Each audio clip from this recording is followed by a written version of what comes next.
The West sees everything in a very, very narrow point of view. Did you ever feel that writing in Arabic would limit you commercially? It is limiting, unfortunately, because people sometimes don't see beyond the beauty of the calligraphy. Nadine Kanso is a pillar of Dubai's creative community, and over the past quarter century, she has become one of its most distinctive and beloved creative voices. In 2006, she founded Bil Arabi, a jewelry house built on a single, heartfelt premise that the Arabic language is one of the most beautiful things in the world, and that it deserves to be celebrated. Better yet, worn. Love is the base of everything I do and everything I believe in. Talk to me a little bit about how Dubai has evolved since you started. The speed of things, the vision, and you cannot be in awe of all of the things that were achieved in the last 26 years. Not everything has to make sense in terms of money. This is what sets people apart from other people. It doesn't have to make you money. It's an expression.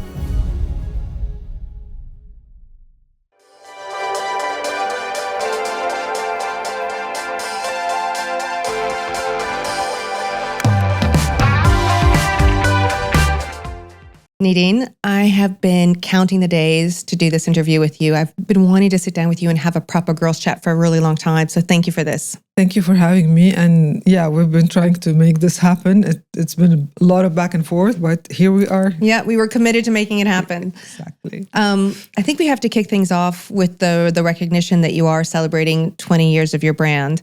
Can you talk to me a little bit about what that milestone has been like for you creatively? Has it inspired you? Has it been a way for you to look back, or are you just looking forward?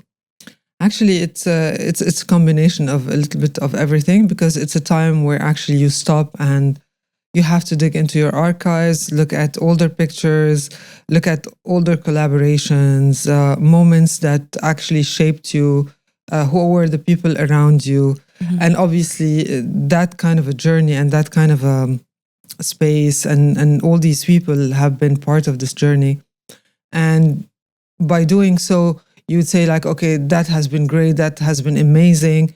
What can I do more? Where am I going? What's the next step? So it's challenging in a way, but it's also, it gives you hope and gives you like kind of like, okay, what am I stopping? What am I doing? How am I moving forward? So a lot of questions come to mind. Mm-hmm. And it's interesting at, looking back at the work that has been done for 20 years. Mm-hmm.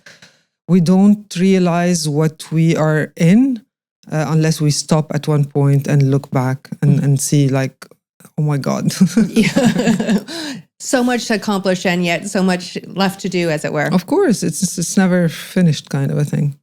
When you look back at when you started in 2006, before the brand became a global phenomenon, what do you feel like you were trying to prove with this brand? What were you trying to maybe prove to yourself when you created it? I mean, the statement of the brand has always been about identity and about culture and about Arab identity specifically. So it came as a statement. It wasn't a commercial direction. Like I felt like, I want to do a brand. I'm a graphic designer by trade. I've done communication arts, radio, TV, film. So for me to start in jewelry was not something that I ever thought I'll be doing, let alone start a business. Mm-hmm. So the statement was actually who we are as Arabs, what happened to us, our language, where do we want to move, our heritage. All of that happened, unfortunately.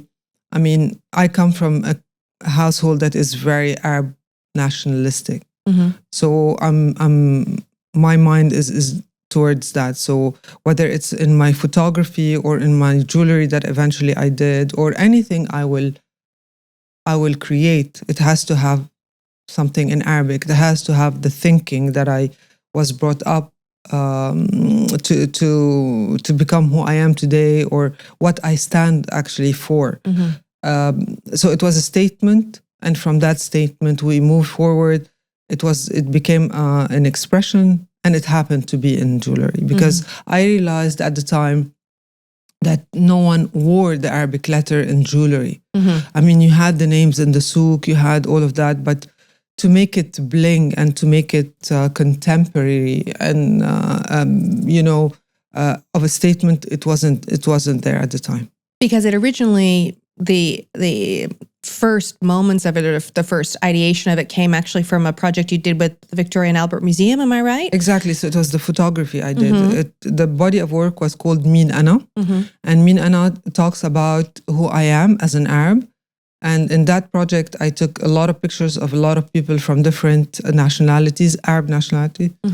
I gave them words that I wrote in my hand. My future is Arabic. My thinking is Arabic. My love is Arabic. So everyone had held these images, calligraphy, with a little collage on them, and expressed that. And I took a picture of them at that time. And from there, this is how it's like, okay, how am I gonna tell the world my story? Like this part of the world's story, at least how proud we are of our culture and heritage and language. Forward. It wasn't in photography. I needed something more tangible, and this is how something that they Bil could carry, Arabi, exactly, how they could carry with them exactly. on them. And so, just because I'm always into the technical stuff, were you the one doing all of the calligraphy in front of and the photo as well? So maybe that was that extension into the jewelry. Exactly. I mean, maybe an honest kind of question here is like, did you ever feel that writing in Arabic or creating this jewelry in Arabic would limit you commercially, if you were trying to go internationally? Or was that even something you were interested in doing? It does, actually, because every time we wanted to go globally, and when I say globally, into retailers abroad, because we do have clients all over the world, and we do sell to LA, to Australia, to London, Paris. We have clients everywhere. It is limiting, unfortunately, because people sometimes don't see beyond the beauty of the calligraphy, and it becomes too, I don't want to say political, but ethnic, if I may use that kind of word. So it is challenging. We would like to be in different places, and hopefully we will be in terms of retail. And you talk about the jewelry, that you have that kind of that political connotation, sadly, that some people have with this beautiful calligraphy. And my experience as I've moved here is to see how beautiful calligraphy is incorporated into so many different parts of Arabic culture. Do you feel that the jewelry is more than just jewelry, that there is that cultural statement that you, at its foundation, at its base? Definitely. I mean, it is a statement. It is a cultural statement. It is more than any other time. Like, well, if I'm, the references are anytime, like the last 20, 40, 30 years, we've been in constant, I would say, maybe struggle or like fight, or I don't know what you want to call it. It's something that we always have to prove who we are and show the world another side of the Arab world, that kind of to be accepted, although it's something that I hate doing, but it's something that I feel I'm I have a voice, I have an expression. If this is the way for me to express it and to tell the world, listen, this is who we are, look at us in a different way, I'm more than happy and more than ready to inspire and have people look into our culture and our world and see our history and the beauty of our calligraphy. If this is the way to do it, I'm still here, and I'm in for it. Yeah, no, I mean, it's true. There are so many, sadly, in the Western world, so many negative connotations about the Arab world. So to be able to use what you're doing as a jewelry as a maybe a way to open that door, open that conversation, it's interesting. And then you'd mentioned this earlier, but this idea of having Arabic writing on you, does it feel radical? Does it feel like audacious in a general way? I mean, or do you feel like it just feels It depends on the political momentum of things. Sometimes it's regardless, it's a beautiful thing. Regardless, it is a statement, depending on the political tension in the world. And sometimes you're like more proud, sometimes you're more cautious. That I know from... I'm not cautious. I am who I am, and I will go into Europe and whatever with my name in Arabic, my letter in Arabic. But I can see some of our clients. Let's say I had a discussion with someone, and she was saying she's French, and she had bought from us several times. And one time, a few years back, when the tension was a bit in France. And she said, like, somebody on the train told her, why are you, a French guy told her, why are you, and she is French, why are you wearing this on your neck? Like, what are you promoting?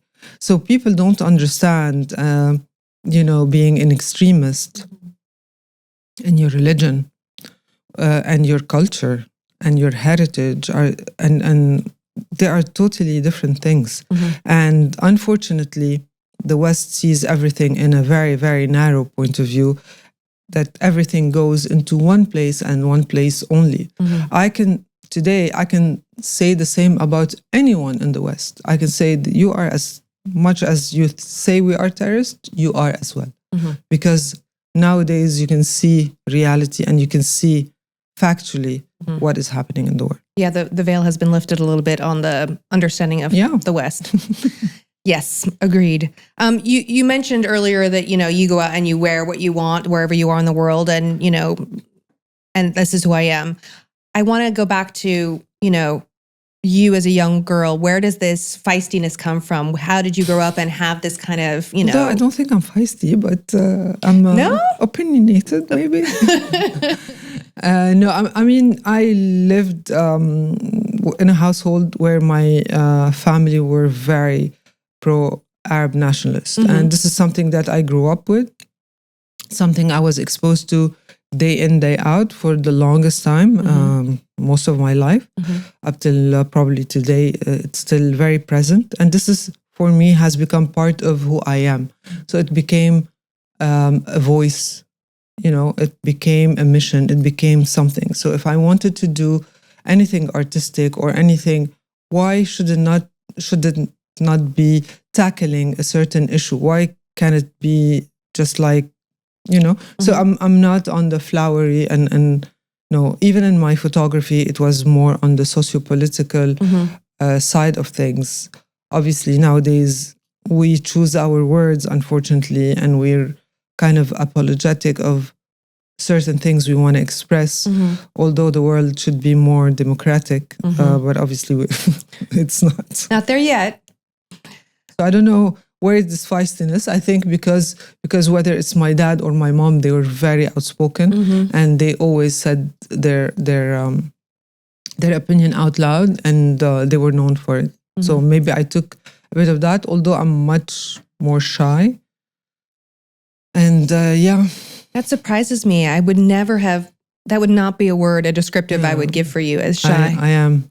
How does that manifest? In what way are you shy? I mean, maybe not when we're talking now, but if for the longest time, if you would give me a compliment, I would hide, and until recently that someone told me, if somebody gives you a compliment, you just say thank you and own it, and since then I was like, okay, maybe I should start doing that. Yes, you should take a compliment. Yeah. Take it in, for sure. You talked earlier about the words and the power of the words that you use, and I noticed with all of your collections, you name them, like you were talking about the photography, who am I, as the theme of that photography project you did with the V&A. I know Hub, is that it? The Hub, which means love. Love is another major. It's one of our first and basic collections. So each collection does have a name, and the name is obviously what inspires these design, or vice versa. So we have love, hub. We have hawa, which is also another word of love. We have tame, which is another word for love. I see a theme here. Of course, I feel that love is the base of everything I do and everything I believe in. So if I find peace, and this I've said in so many of the interviews, it's like, if we find peace, if we find love, we will find peace. I think once you start loving not only the other person, or even like somebody who you don't see eye to eye, your partner, your family, yourself, the minute you find that kind of pattern, one, you're gonna be very at ease with yourself, and then you're gonna promote peace. You're gonna be so, chilled that hopefully you can promote peace. And so at this point, what is love for you today, 20 years into this business? How do you want to manifest more love in your life? I mean, I kind of like do it day in, day out, because it's not nice to talk about oneself, but you can do it here, safe space. No, it's like how you treat people, how you engage with people, whether it's your team, the workshops, your family, your friends, how present you are, and all that kind of a giving. And it doesn't have to be loud. It doesn't have to be in your face. It doesn't have to be. But when it comes to the work, I still, very much involved. I still want to do things. I still want to see new collections coming out. I still want to celebrate the 20 years and hopefully even more. I want to celebrate certain designs that are going to be like, something people will talk about, not just because they will talk about it. It's just like to appreciate the love that has been given to these pieces and the love that has been, poured into all of these, details and thinking and time and inspiration and all of that. You kind of answered what my next question was going to be, which is, as somebody who doesn't speak Arabic, if I was to wear one of your pieces, how do you want me to feel when I wear one of your pieces? If you like this conversation, well, then you clearly have got good taste. So go ahead and hit that subscribe button, drop a comment, and share the love. Because honestly, who wouldn't want a front row seat to fashion's best stories? I mean, whoever buys into Bil Arabi, whether you speak Arabic or you don't, is you want to highlight something and you want to have a very intimate. Jewelry is very intimate anyway. So if you buy a letter or you buy a name or you buy a word, it is representing something you want to tell the world. It's representing self-love. It's representing a statement. It's representing inspiration. It's representing creativity. It's representing anything you wanted to represent. And especially with words, it will tell a lot about what kind of a person you are. If you like al-quwa, which means power, or you like al-azima, which is willpower, or you like love, these are all like signs of something you want to carry on your body, not only to show the world, but also something to remind you that this is what you want to keep on thinking about and working towards. So at least that's for me. I love that. I love that idea. I wanted to talk to you a little bit about your own personal look. I remember the first time we met each other, I was sitting across from you from a dinner, and I'm like, I love your jewelry. And I had no idea that was your jewelry. And you are, such a leader in the creative space here in the UAE. Talk to me about where that part of your creativity comes from, because you always are so stylish. I know you do interior design, of course, photography, but where does all of that well up from, that creativity? And listen, I don't know where it came from. I guess in my ancestry, it may be something there was like in the genes, and then it ended up being here. But I think I love putting things together. I love looking at things and making for them to make sense for me. I don't know if this makes sense, but everything has to have its place, whether it's a lot or a little bit less. It has to have its own place. It has to have its own, statement, voice. Whether I'm not extravagant in my fashion, but I always wear something, and I would wear it 20 years back. It's edgy and yet classic. So that kind of whether in my work actually or in my personality, in terms of my clothing and fashion sense and all of that, there's always like these two different things. One which is classic and calm and elegant, and the other one would be slightly edgy, slightly bold, slightly more present, slightly more loud. So whether it's in the work or in how I wear things, or even in my house in the interiors, or you'll see something very minimal, and then you see something very maximalist. So I think that's schizophrenia. I don't know. The two sides of the same coin, perhaps. Maybe that's a better way to say it. I did want to ask you, kind of, you are so famous for your arm candy, the stacking and all of that. And I wanted to know, and we talked about how the words that you wear really mean something to you personally, and, how you're presenting yourself to the world. Today, talk to me about what you're wearing and what you want to say today. Today, as every day, especially with the stack on my hand, it's you always have one less, two more added on. Today there's a new piece added on, which is the hubcuff with baguette. But you'll always find me with the letters and the words, and the hub word is obviously one of the more relatable words to me. Other than that, I have my letter and my husband's letter here. I have the love word here. And obviously the evil eye, because it's big and bold. So even these pieces we were talking earlier, you have the more classic, and then you have the more bold. So I think it personifies you perfectly. Yes, and the more the better. The more the better. Yeah, I mean, eventually you're going to get all the way up to the elbow. A couple of ones more. I can afford it. I know the person who does these. So. Well, speaking of which, what is your creative process like? I mean, are you somebody who likes to work in the morning, or likes to work with music? Are you a mood board kind of person? Are you sketching? Are you all on digital? What's your process? No, I'm not on digital. It's all AI. No. Nothing is on AI, at least not what I do. So basically, I'm not an early morning person. I'd rather wake up in the morning, have my time, my space. So I'm never early at the office. It's the time for me to have my coffee, sit with my cats, and maybe it's a good time for me to regroup my thoughts and my, what I'm going to be doing that day. And if I have a new collection that I'm working on, it is the time for me to just in my mind, just okay, this has to go here. This is what I need to do with this. Kind of get organized in my own head. Obviously, each collection has a different process. Sometimes when I travel, I see things that inspire me, and they're in the back of my head for a year or two, even more. I might have sketched it, and then a year later, I would open a sketchbook and I say, you know what? Yeah, today I'm going to use for this collection this word. If it's a song, then it's going to be. I look at let's say Warda, Fairuz, whoever at that time.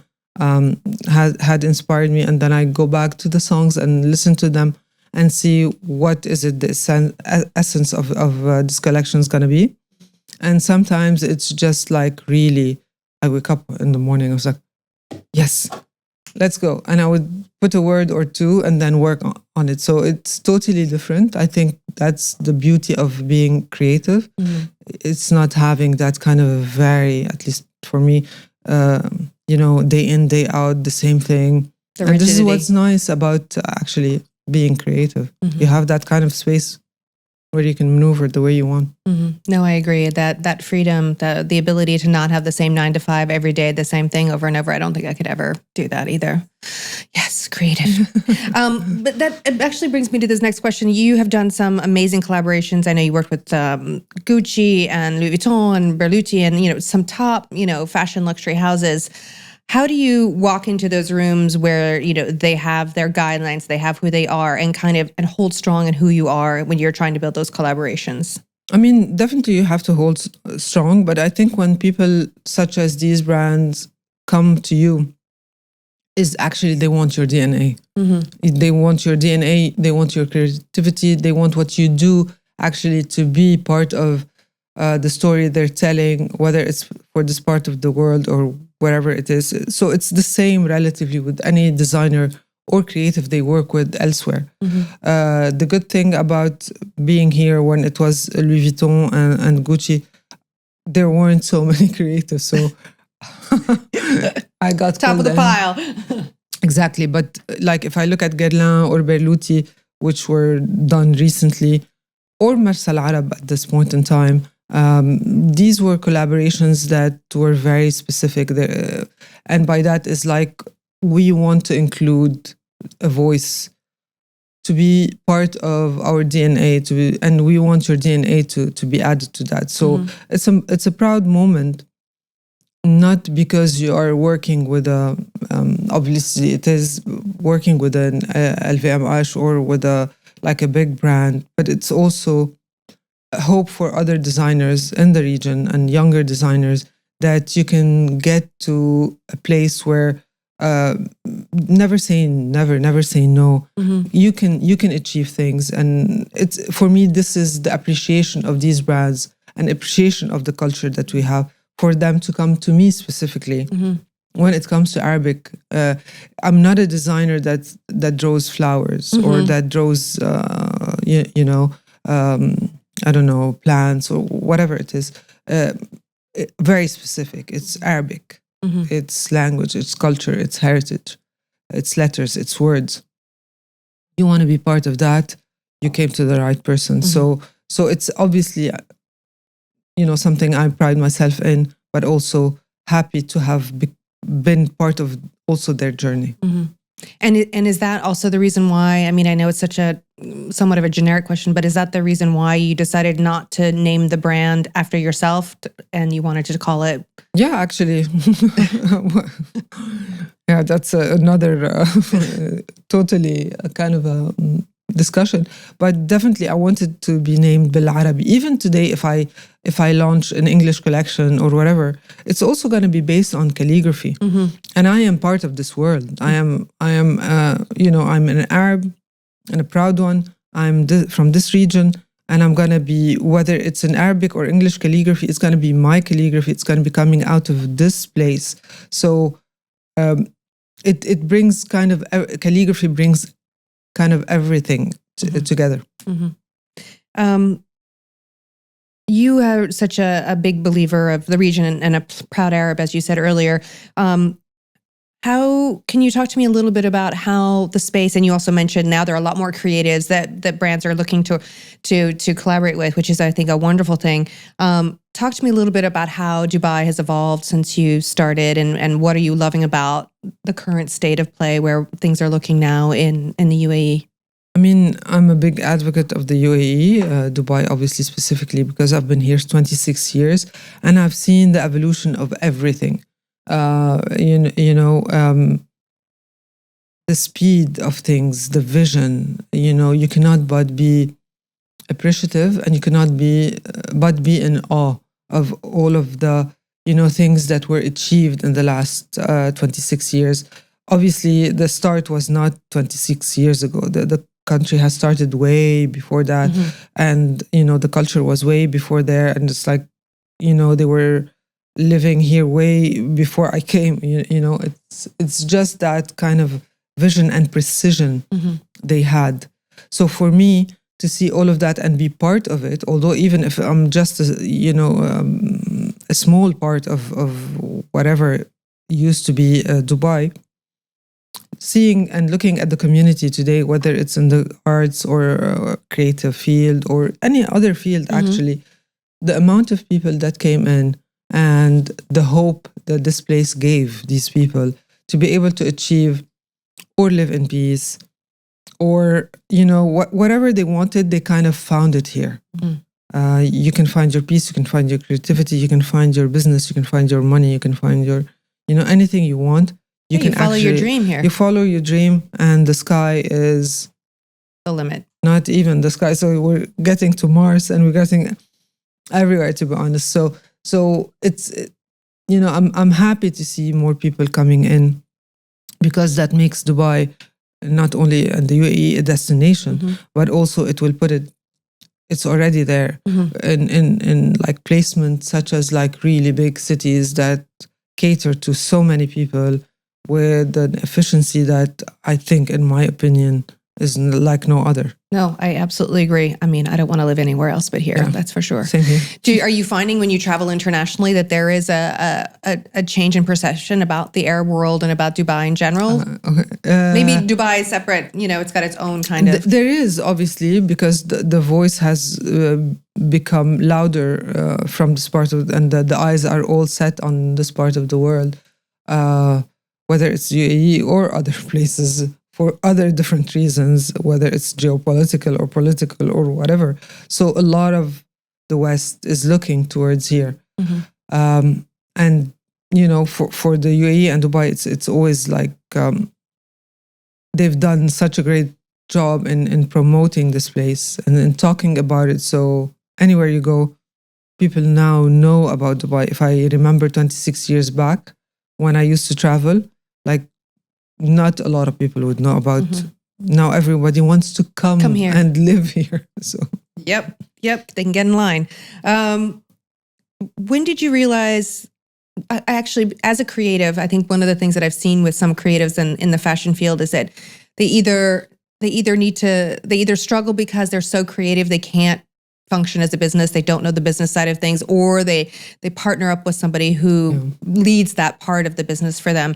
Talk to me about, the bills to pay, the logistics stuff. Like, how do you balance that, or did you even think you were capable of doing that? Because it's such a difficult thing to be able to do both things as a creative sometimes. To be honest with you, since we're now 20 years, I would say up till 16, 17 years of the brand, everything was being built organically. I used to do, me and two other people, a little bit of everything. And I learned the business as I went into my journey. But, and I used to struggle in certain areas, obviously with numbers. I'm not that good at numbers, but I understood and I learned and I got to know. And until like 3 years back, where we decided, me and my husband and my son and my two sons actually, when we saw that why not have a proper structure for the business? Why not put things on paper and pen like it should be? And obviously, since then we have a bigger team, and we have people responsible for everything. So you have business development, you have sales, you have marketing, and these people do their job to the dot, and they're amazing. And we're growing the business. Not only we're expanding in terms of a team, but also in terms of markets. And this is where you need the right people to actually lead on that. I will not be able to balance all of that if I want the business to become a business and not just a creative, expression where I was like, very happily doing my thing with no one on my back asking me. It's like, no, this has to sell.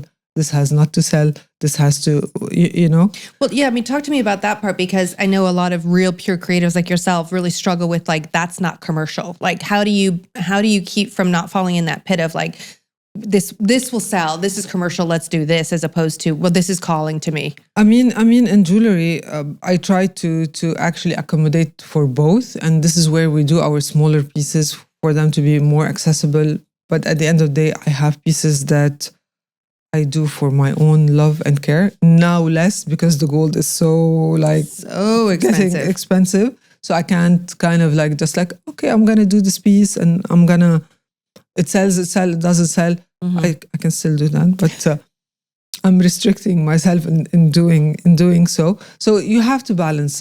It's just kind of you have to listen to the person who is actually leading the business, and then argue back and forth until you are convinced. But when it comes to design as a design, you can always tweak it within the collection for it to be able to make a business sense. You do photography, you do the jewelry, that clearly you have a knack for interior design as well. Is it all mixed together, or do you try in a lot some time to those different passions? Is it important for you to give time to all of those different passions? I mean, recently I haven't done a lot of photography, and in my 20-year anniversary of the brand, you will see a new body of work in photography, which was done during COVID because it was a lockdown, so I couldn't do much. So I worked with whatever I had that time in the studio, and you will see it as a body of work. But in terms of like interior, I'm not an interior decorator. I've never been. It happened that I worked closely on my new house with Tomatrad, and I had a vision, and he was able to actually combine his thought and practicality and elegance, I have to say, with my maximalism and my boldness. Although he's like very Scandinavian kind of Swedish, daring choice, yeah.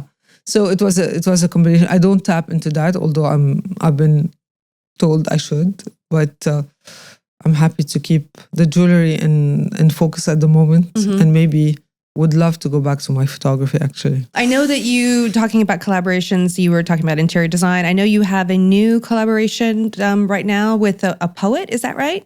We did launch actually our poem that Saja Kilani wrote for us. Saja Kilani did the voice of Hind Rajab, where she actually won awards and was celebrated for her work in that movie. And she wrote a beautiful poem about the language, and it's translated because she uses English and Arabic at the same time. So if you look at the video, you'll see the words in Arabic and English and the words in English and Arabic. So you have translation. I suggest you check it out. Okay. Because it's really, really from the heart. And she has a beautiful way of actually understanding what I want and what I wanted. And for her to write it all in that paragraph was like... And how did that collaboration come about, and why was it important for you to do something like that? Because there's no quote unquote commercial value to it. But as a creative, and the brand is all about like, Arabic and all of that. So she was the perfect, I have to say that Bushra, my niece, she suggested her and she told me she's doing a great job. You have to see. So we went on a call. I briefed her and I told her, this is where I come from. This is how important Arabic to me. And I know you work with Arabic. Would love for you to do something for us. So we signed her a while back, actually, and I'm very pleased to do that earlier on. And it's these things, as you said, it's not a commercial thing. It's a statement. It's a statement to also remind us that we need to always be creative. We need to always be in touch with our feelings. Not everything has to make sense in terms of money or in terms of business. And this is what sets people apart from other people. It doesn't have to make you money. It's an expression. It's love. It's, just like it's a feeling. Give it to the world. Just like.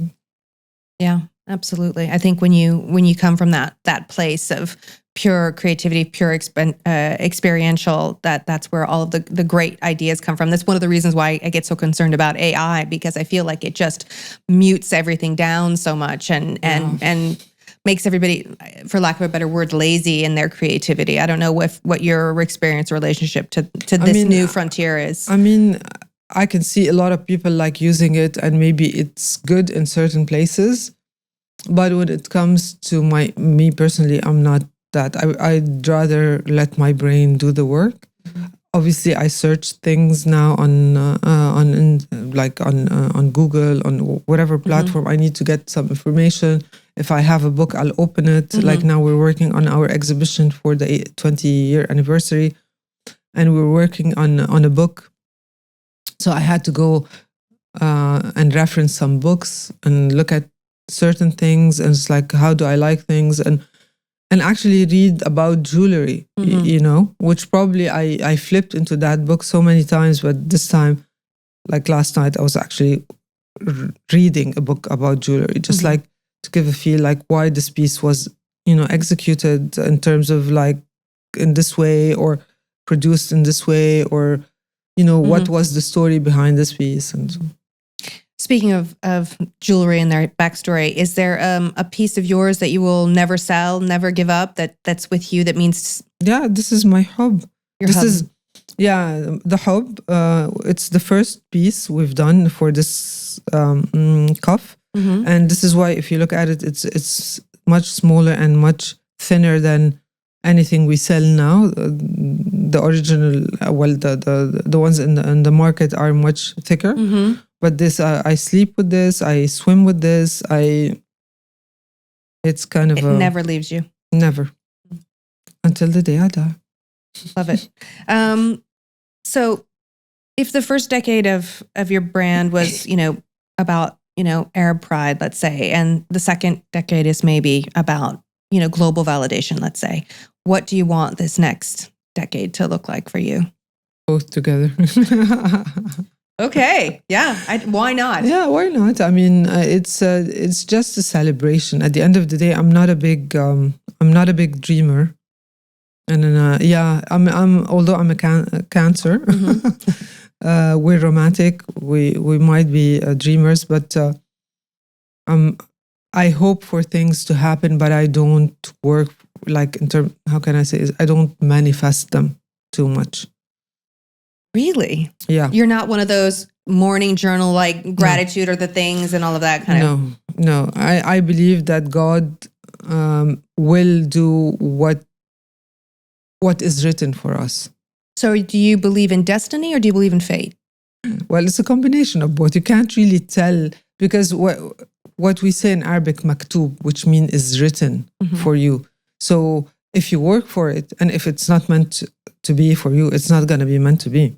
And sometimes you don't do anything and something comes to you with no, and you wonder like, where did this come from?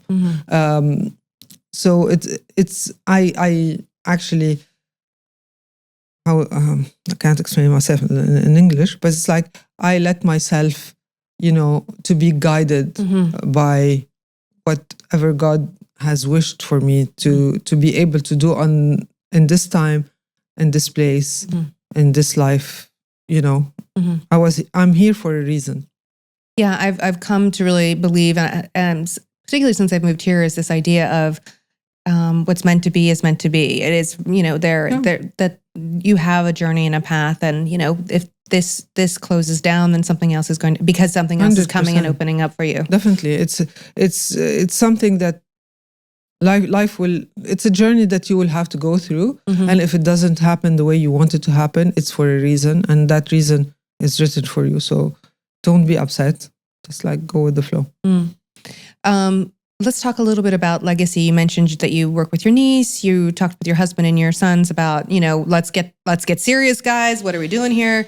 What is it that you want to leave behind? What is it that you want to be remembered for, let's say? What is it that you want to accomplish in this life? I'm happy with what I've achieved so far. I've always said to myself when I was much younger, said like, if anything I wanted to be known a little bit for my photography. I wanted to leave a trace, whatever that trace is, or that mark, or that imprint, or,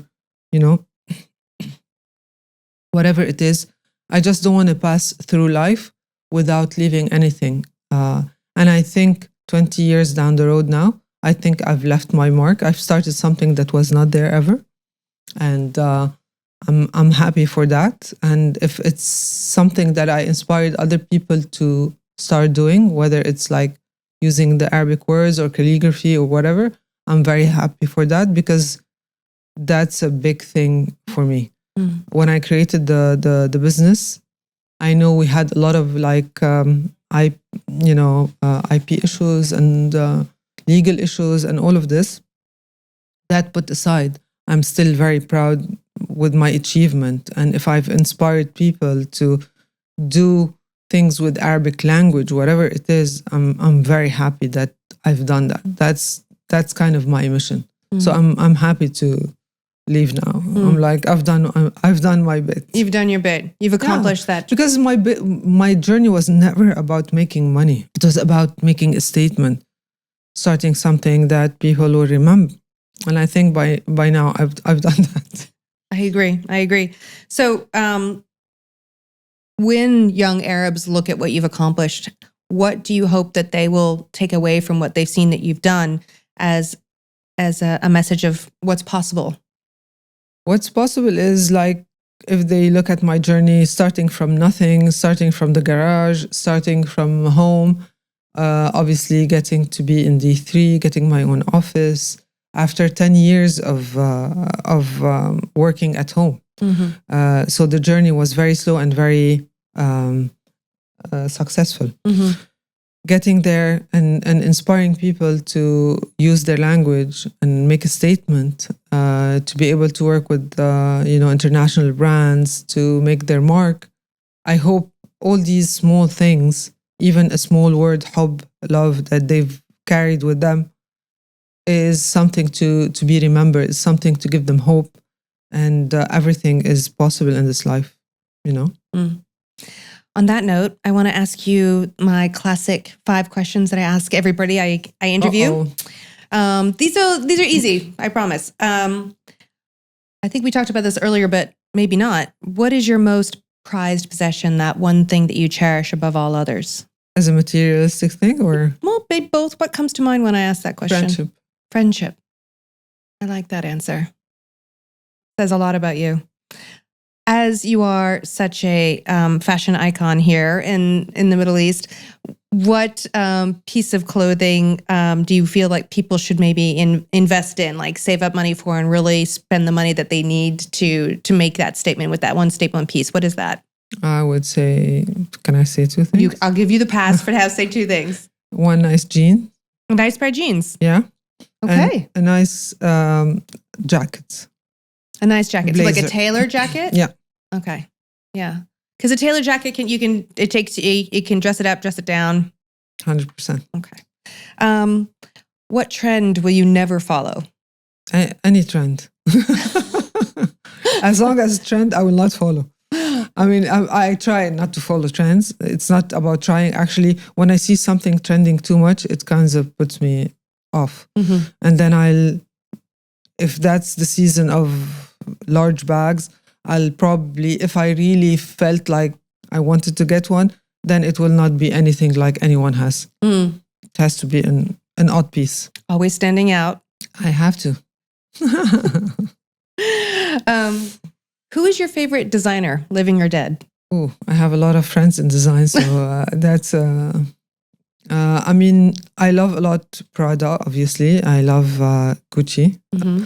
If you want somebody that I really kind of like love and would love to meet and love to actually work with, would be Alessandro Michele. Mm. Have you never met him? I've seen him once, and I was about to grab him, but I didn't. Mm. I think he has an amazing imagination, and I think he has so many stories to tell. And he's a rich kind of a human. He has a lot to talk about. Yeah, that would be. Mm. But I love you all, Mariam, Rami, all of you. A good shout out. Good shout out to all of the greats. And then finally, what do you love most about? I'm going to add two here. What do you love most about fashion and jewelry? How bold they can be. Mm. You know, when you wear something, it has to represent you. It has to be your voice without you speaking. Mm. So for me, if I wear something, it has to say a lot about me. This is why I don't like trends, because if that trend does not fit me, or it doesn't like kind of like suit my character, I will not be wearing it. Mm-hmm. You have to walk out of the door feeling 100% comfortable. 100% you. Yeah. Nadine, thank you so much for taking the time. It's been a delight speaking with you. Jess.